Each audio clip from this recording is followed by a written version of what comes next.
Hello दोस्तों, आज हम लोग चैप्टर वाइज जीके जीएस का जो सीरीज चल रहा है उसमें हम लोग पॉलिटी में भारत का उपराष्ट्रपति को पढ़ने वाले हैं। ठीक है, भारत के उपराष्ट्रपति के ऑनलाइनर क्वेश्चन को पढ़ेंगे।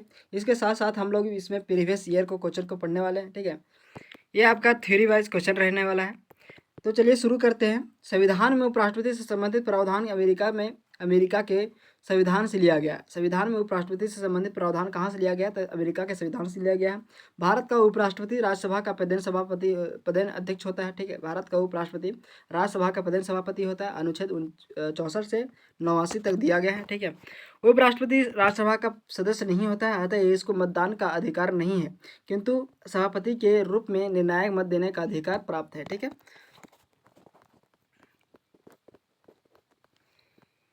अब देख लेते हैं उपराष्ट्रपति का पद एवं योग्यता। ठीक है, उपराष्ट्रपति पद के लिए योग्यता कितना मांगा गया है? तो आपका वह भारत का नागरिक होना चाहिए। ठीक है, पहला नंबर उपराष्ट्रपति पद के लिए योग्यता क्या होना चाहिए? वह भारत का नागरिक होना चाहिए। दूसरा नंबर में आपका 35 वर्ष की आयु पूरी कर चुका होना चाहिए। ठीक है, 35 वर्ष की आयु पूरी कर चुका होना चाहिए। राज्यसभा का सदस्य चुने जाने की योग्यता रखता होगा। ठीक है, निर्वाचन के समय किसी लाभ के पद पर नहीं होना चाहिए। उपराष्ट्रपति को उसके पद की शपथ कौन दिलाते हैं? तो राष्ट्रपति दिलाते हैं। उपराष्ट्रपति अपना त्याग पत्र राष्ट्रपति को देता है। इसका कार्यकाल 5 वर्ष निर्धारित किया गया है। ठीक है, राष्ट्रपति पद रिक्त होने पर उपराष्ट्रपति राष्ट्रपति की हैसियत से कार्य करता है। ठीक है, राष्ट्रपति का पद रिक्त होने पर उपराष्ट्रपति राष्ट्रपति की हैसियत से कार्य करता है। अनुच्छेद 68 में दिया गया है। उपराष्ट्रपति के राष्ट्रपति के रूप में कार्य करने की अधिकतम अवधि कितनी होनी चाहिए?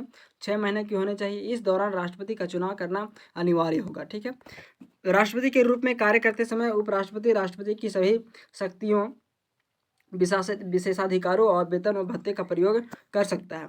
जब उपराष्ट्रपति राष्ट्रपति के रूप में कार्य करता है तो वह राज्यसभा के अध्यक्ष के रूप में कार्य नहीं करेगा। ठीक है, उपराष्ट्रपति का चुनाव लोकसभा और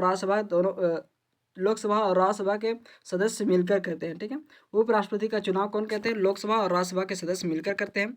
उपराष्ट्रपति का वेतन 4 लाख रुपये होता है। ठीक है, वर्तमान उपराष्ट्रपति वेंकैया नायडू हैं।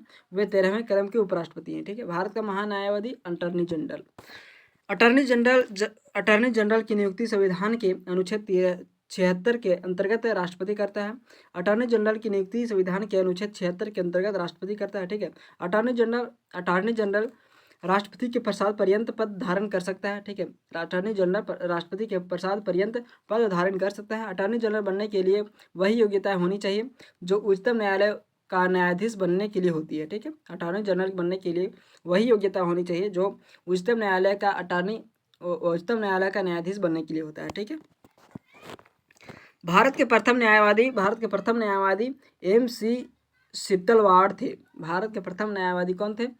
MC सित्तलवाड़ थे। अटॉर्नी जनरल ना तो संसद का सदस्य होता है और ना ही मंत्रिमंडल का सदस्य होता है। ठीक है, लेकिन वह किसी भी सदन में भाषण दे सकता है, किंतु उसे मत देने का अधिकार नहीं है। ठीक है, अटॉर्नी जनरल भारत का प्रथम विधि अधिकारी होता है। वह भारत सरकार को विधि संबंधी विषयों पर सलाह देता है। ठीक है, अटॉर्नी जनरल को भारत के सभी न्यायालयों में सुनवाई का अधिकार है। अटॉर्नी जनरल को सहायता देने के लिए एक सॉलिसिटर जनरल व 2 अतिरिक्त सॉलिसिटर जनरल भी नियुक्त किए गए हैं। ठीक है, राज्य का महाधिवक्ता एडवोकेट जनरल। संविधान के अनुच्छेद 165 में राज्य के महाधिवक्ता की व्यवस्था की गई है। वह राज्य का सर्वोच्च कानूनी अधिकारी होता है। महाधिवक्ता की नियुक्ति राज्यपाल करता है। यह राज्यपाल के प्रसाद पर्यंत ही पद पर बने रहते हैं। महाधिवक्ता बनने के लिए वही योग्यताएं होनी चाहिए जो उच्च न्यायालय के न्यायाधीश बनने की होती है। ठीक है, नियंत्रक एवं महालेखा परीक्षक CAG की नियुक्ति राष्ट्रपति करता है। ठीक है, अनुच्छेद 148 के तहत नियुक्ति करते हैं। सार्वजनिक धन का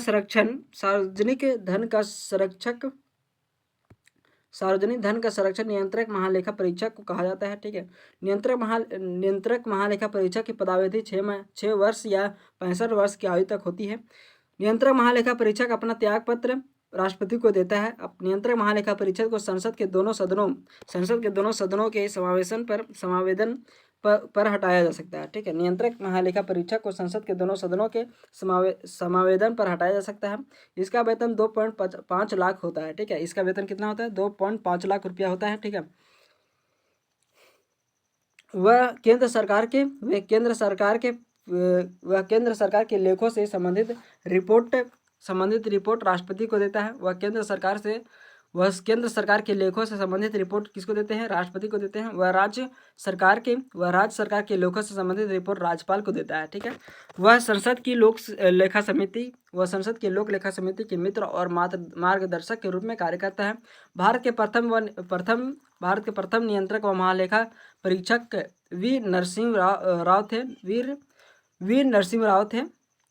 भारत के प्रथम नियंत्रक व महालेखा परीक्षक कौन थे? नरहरि राव थे। ठीक है, नरहरि राव थे। धन्यवाद दोस्तों, ऐसे ही वीडियो के पाने के लिए सब्सक्राइब करें हमारे चैनल एनी टाइम अपडेट को, लाइक एंड शेयर करें। धन्यवाद।